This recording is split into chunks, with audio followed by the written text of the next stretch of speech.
আজকের রেসিপি মাছের চপ। মাছের চপের জন্য আমি নিয়েছি কাতলা মাছের পেটি, সেগুলোকে নুন হলুদ মাখিয়ে রেখেছি। এবার কড়াই তেল দিয়ে সেটাকে ভাজতে দিয়ে দিলাম।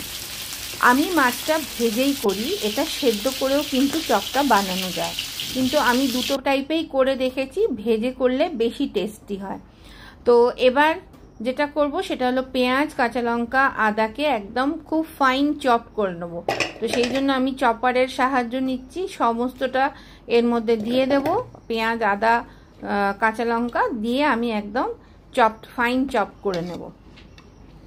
তাহলে কি হবে, এগুলো মশলাগুলো মাছের সাথে যত মিশে যাবে তত মাছের চপের টেস্টটা খুব ভালো হবে। তো এতগুলো লঙ্কা দেব না, আমি অল্পই লঙ্কা দেব। আমি সব একসাথে কাজ করার জন্য বের করে রেখেছি। তো তোমরা কে কে মাছের চপ বানাও? মোটামুটি আমাদের বেশিরভাগ বাঙালি বাড়িতেই মাছের চপ অনেক বেশি রান্না হয়, কারণ সবাই মোটামুটি খেতে ভালোবাসে ফিশ ফ্রাই বা মাছের চপ।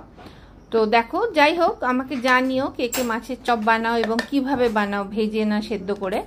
তো আমি এগুলো চপারে পুরো চপ করে নিয়েছি। এবার কড়াতে সেটা দিয়ে এবার যেটা করতে হবে, মাছগুলো ভেজে কিন্তু আমি মাছের কাঁটাটা ছাড়িয়ে নিয়েছি, সেটা আর আমি তোমাদের সাথে এখানে শেয়ার করিনি।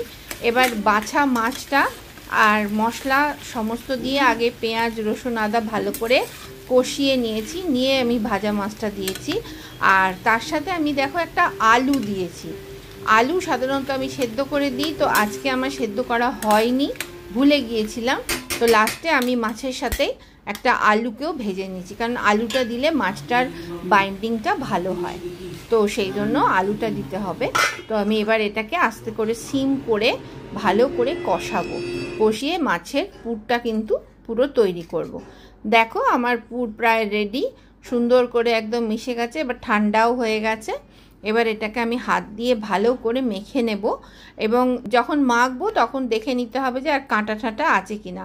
তো যদি মাখার সময় কাঁটা যদি থেকে থাকে তাহলে সেগুলোও বেরিয়ে যাবে, এবং বাচ্চাদের খেতে দিতেও আমাদের অসুবিধা হবে না, ভেতরে কোনো কাঁটা থাকবে না। এরপরে আমি চপগুলোকে বানিয়ে নিচ্ছি। চপগুলো তোমাদের ইচ্ছা মতো শেপ দিতে পারো। আমি এখানে একটু লম্বা লম্বা মতো, হালকা একটু লম্বা শেপ দেব। তো আগে আমি মাছগুলোকে পুরো চপগুলোকে বানিয়ে নেব, নিয়ে তারপরে একসাথে কড়ায় ভাজবো। আগে চপগুলোকে তৈরি করে নেওয়া দরকার। তো তোমরা আমাকে জানাতে ভুলো না কিন্তু, তোমরা কে কিভাবে মাছের চপ বানাও। তো আমি মাছের চপটা প্রায়ই বানাই, কারণ আমার বাড়িতে সবাই খেতে ভালোবাসে, আর আমাদের এখন একজন স্পেশাল গেস্ট এসছে, তো সেই জন্য মাছের চপটা বানানো চলছে আর কি। সৌগত সেই জন্য কাতলা মাছের পেটি আবার আলাদা করে নিয়ে এসেছে, যাতে আমি মাছের চপ বানিয়ে গেস্টকে খাওয়াই। যাই হোক, চলো আমি চপটাকে বানিয়ে ফেলি ফটাফট। আর বর্ষাকালে কিন্তু মাছের চপ খেতে ভীষণ ভালো লাগে, সবসময় ভালো লাগে, বর্ষাকালেও ভালো লাগে। তো দেখো আমি শেপটা এরম দিয়েছি, একটু লম্বা লম্বা।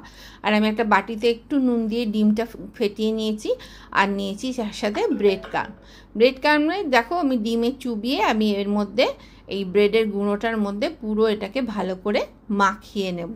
তোমরা দরকার হলে একটা স্পুন দিয়েও করতে পারো, তবে আমার মনে হয় স্পুন থেকে করার থেকে হাত দিয়ে করলে আমি বেটার আমার হয়।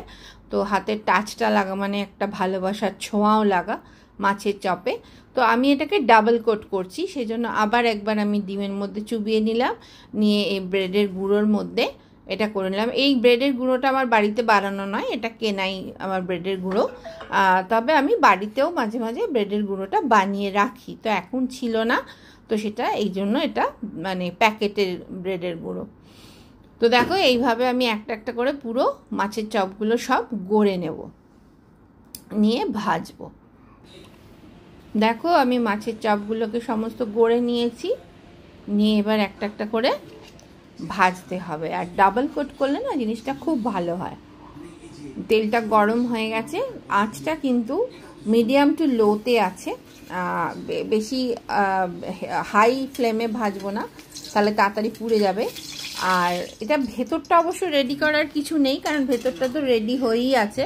মাছের চপটা তো আমরা ভালো করে কষিয়ে পুরটা বানিয়েই নিয়েছি, কিন্তু এই যে যদি আমরা লো টু মিডিয়ামে ভাজি, এই চারপাশে যে ডিম আর ব্রেডের গুঁড়োর যে একটা কোটিং পড়েছে, সেটা খুব সুন্দরভাবে ভাজাটা হবে, একটা মচমচে একটা ভাব আসবে।